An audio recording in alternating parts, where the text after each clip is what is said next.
Just describe the atmosphere there, the feeling, what's happening in the room that Liz Truss has just been announced, the new Conservative leader. Well, really interesting, isn't it?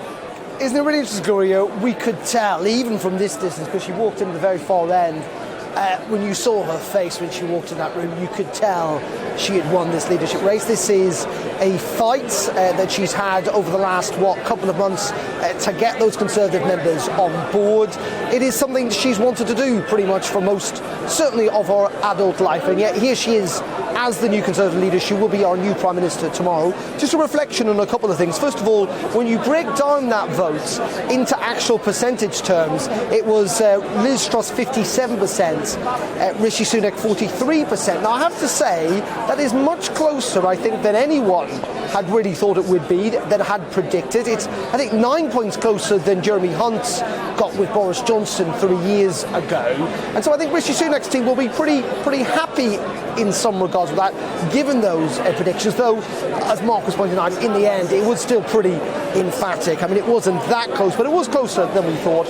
And also, just a reminder that Liz Truss is not going to change tack in all of this. She said during her speech, didn't she, that she campaigned as a Conservative and that she will govern as a Conservative, but suggested and alluded to in this speech just the difficult decisions that are going to have to be made in the coming weeks, whether that is on energy prices, whether that is on trying to steer the economy, which is expected to enter a prolonged recession at the end of this year, or whether it is also dealing with the National Health Service, which is not in a great state post-pandemic, not in a great state heading into what will be a very difficult winter. So it is fascinating that these Conservative members and MPs have finally, after what felt like a very long campaign, had their say.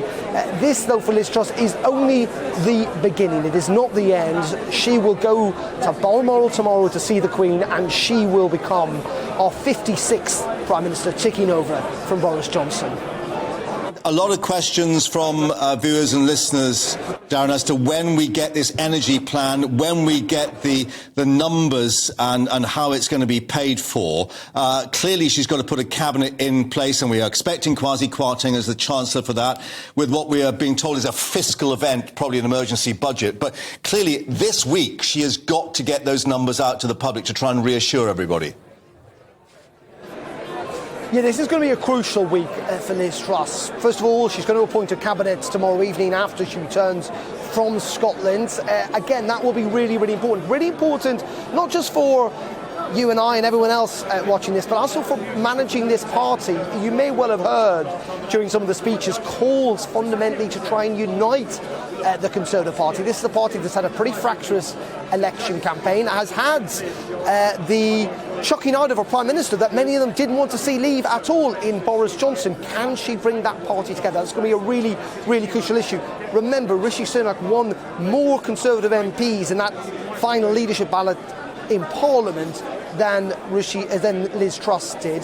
Then you're right, also she's going to have to start out on these tax cuts that she promised, reversing that national insurance rise. She's promised that she wants to cut taxes from day one, so you would expect that would come pretty soon. But the big question is, how far will she go on energy prices? And it's fair to say that she's been on a bit of a journey during this campaign. It did start with the fact that she didn't want to see any handouts. She thought cutting taxes was the way of dealing with the impending energy crisis this winter. Somewhat, I think, seeing the sheer scale of what the country faces means that we will see tax cuts and also further help, almost certainly a type of price freeze, a cap on how much we will be charged for energy this coming winter. They have been talking to the energy companies over the last couple of weeks. Her campaign, Kwasi Kwarteng, as you say, who has been Energy Secretary and almost certainly next Chancellor, has been involved in those talks. So it will be fascinating to see where we get the detail on this, how it's going to be paid for, because these are still very, very difficult decisions. They're going to be very costly. They're going to add to our national debt at a time in which sterling is under an awful lot of pressure because of concerns about rising debt. And also, what will it do to consumption? Because there is a feeling that not only do prices have to be cut this autumn and winter in order to manage this energy crisis, but consumption might have to be moderated as well. If you've got a price cap, will that moderate consumption? Maybe not. Liz Truss has already ruled out any form of rationing, and that is why it's going to be a very, very difficult couple of weeks, and why these weeks are crucial for setting the narrative of her premiership of which she alluded to the fact that we're not probably likely to see an election for 2 years. So this is really going to be a crucial couple of weeks, given the fact that she's also not likely really to have very much of a honeymoon period.